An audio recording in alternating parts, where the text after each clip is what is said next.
Yo, what it do, what it do, what it do, people?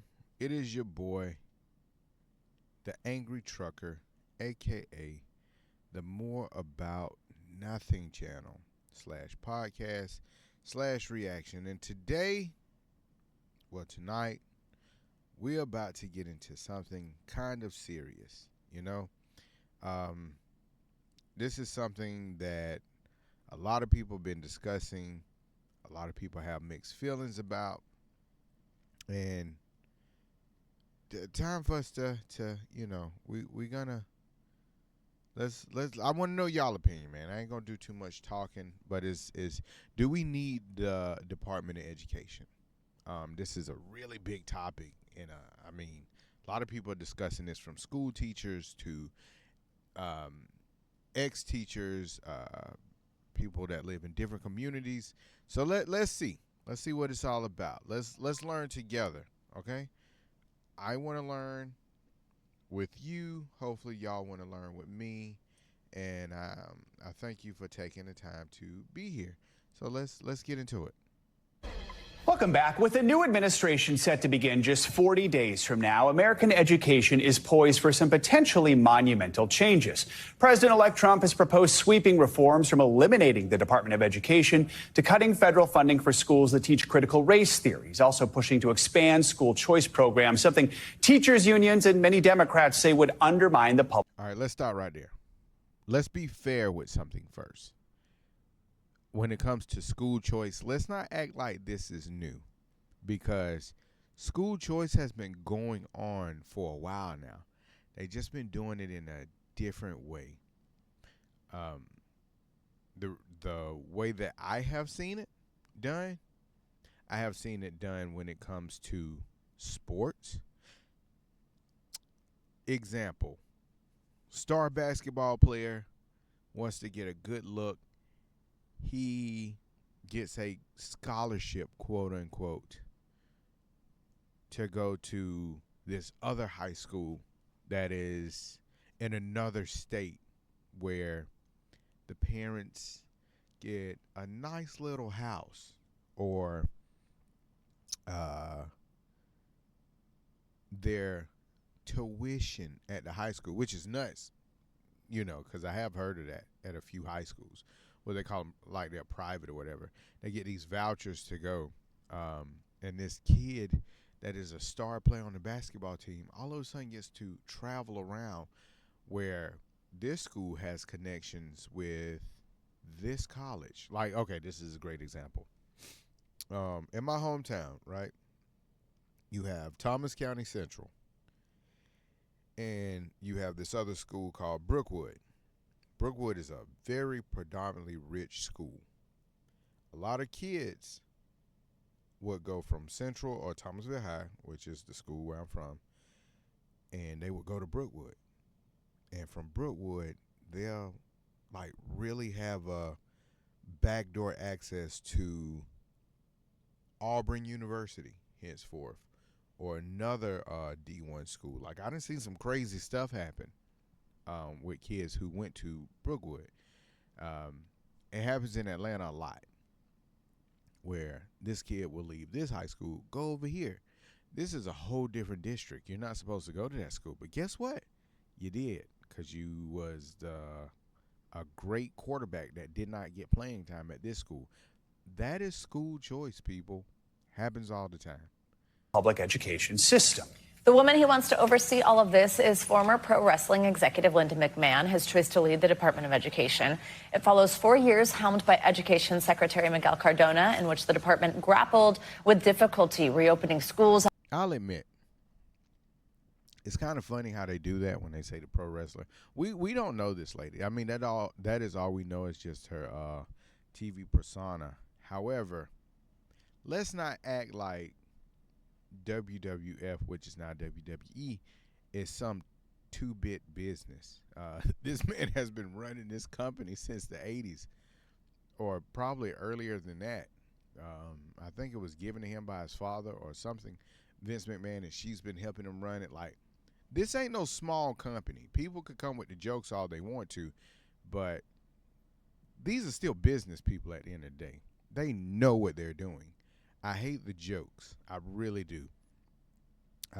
Mainstream media is failing because of that. They're trying to connect with people, but it's almost like they're trying to say, "Hey, you're stupid," and they throw this stuff out here. But let me take a look at something. Let me see.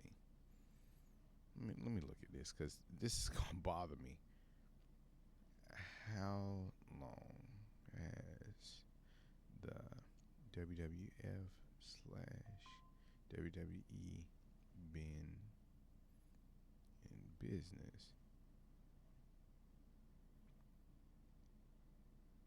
Oh my God, I'm tripping. The real God tongue twister. The World Wrestling Entertainment has been in business since 1953. It was founded as the Capital Wrestling Corporation. This thing has been in business since 1953. It is now 2025. We could cut out the jokes. We could literally cut out the jokes and act like this ain't, man, please get out of here with that. After the pandemic, you might remember the botched rollout of new college financial aid forms, multiple attempts by President Biden to cancel student loan debt, and campus protests over the war in Gaza across the country. Education Secretary Cardona joins us now to reflect on these last few years and discuss what's in store for the future of American education. Secretary, thanks so much for joining us this morning. We'll talk a lot about what we've All right, this is going to get interesting. seen over the last 4 years, but I think it's important to talk about what we could see over the next 4 years. And these promises from President-elect Trump to get rid of the Department of Education. Now they can't come in. It's not like a light switch and flip it off on day one. But there are some things they can do from the inside to really try and return many of the responsibilities we've seen at the federal government to the states. How much does this worry you? Who do you think will be impacted most by some of the changes we're hearing proposed? Sure. Well, first of all, as a parent and as a lifelong educator, I know this is the wrong message you want to send to the country at this time, that education is not that important. And I think what it will do is affect the most vulnerable populations, students that struggle with reading and math, students with disabilities, children in rural areas. So we have to recognize that what we're doing, in essence, is promoting a plan that removes some of the civil rights protections of students across the country. And as a I hate how they do that. I really hate that. This man act like it's going to only affect a small notion of people, as if it hasn't affected the entire country as is. Because, let's take a look at some information here, people. What is the reading level? All right, check this out. According to most sources, the average American reads at a 7th to 8th grade level. Actually, this is new because, this is actually new. On average, 79% of the United States adults nationwide are literate in 2024. 21% of adults in the U.S. are illiterate in 2024. 54% of adults have a literacy below a 6th grade reading level. And actually it was 4th. It was a 4th grade reading level just like a year or two ago. And it is, like, listen to this, 54% of adults have a literacy below a 6th grade reading level. So who is it affecting, sir? former state commissioner of education, I can tell you, decisions are made at the state level. The federal Department of Education doesn't really have a role in curriculum. So I don't understand. If they're giving it back to the state, why is this a problem? Why do a lot of people have problems? If the state is in control, really, at the end of the day, why are people mad at the federal? Why do they want it to be held to a federal standard? It doesn't have a role in a lot of the things that they're purporting. Yeah, I think some people maybe see it as not so much that they're not valuing education, but that they want to do things differently. Like, for example, when it comes to school choice, something that we mentioned, critics say could undermine the system. It doesn't undermine the system. It's already happening. Or better yet, some people just want a better education. Outside of sports, you do have some people that just want their kids to have a better education, so they will send their children to another school. Like, this kind of stuff already happens. I hate that people are afraid to have tough conversations because it's like, oh, I don't want to hurt this person or hurt that person. No, this happens, people. On the other side of the aisle, some parents would like to see this. Walk us through how something like that could impact education. And do you think we could see that pretty much out of the gate with the Trump administration? I believe firmly that this is a plan to dismantle public education. It's a plan to privatize and commercialize, if you will, K-12 education like they tried to do with for-profit colleges that turned out to be a disaster.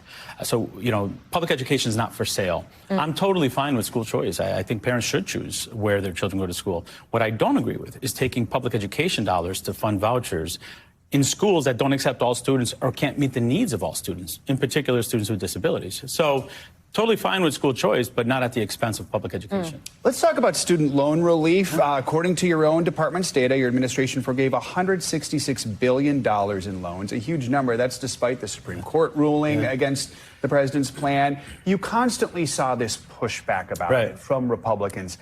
Okay, before I get there, because that one I'm very iffy about, but let's kind of play around. Okay, this is a teacher, right, that talked about this when it came to the Department of Education. As a former middle school teacher and current high school teacher, I am very afraid of the current state of education. These kids are so far behind in every subject. Even those kids that were once considered gifted struggle with writing coherent sentences. It is not looking good. They lack critical thinking and reading skills, comprehension skills. They don't want to read. They Google every question and write the first thing that pops up. We can no longer blame COVID. The phones and internet access and social media and now AI. And the biggest thing is the lack of parental awareness. And most importantly, the lack of education and Department of Education. If you have children, you must take control of your child's education. I'm begging you. This is my 5th year, and every year their behavior worsens. My bad, I had to move this ad. Behaviors worsen. Let's see here. Here we go. With the threat of losing the Department of Education by the upcoming administration, as a society, we must emphasize in education like there was in the 80s and early 2000s. And it's like she's showing pictures here, which the ad kicked in, of celebrities reading books, just being more involved with kids. The list goes on and on. Here we go. Here's my solution. Retain the students that do not master the skills for the next grade level. The biggest thing that impacted kids that people don't like to really talk about was the No Child Left Behind. That was the worst thing possible that the Department of Education did. Even though that was a Republican and that was Bush, at the time that did, I was a child. That was probably the worst thing. Let's see. Create campaigns and challenges throughout social media and streaming platforms that push education agendas. That would be good. However, who was it that said it? Let me see. I'm going to have to look it up. I don't.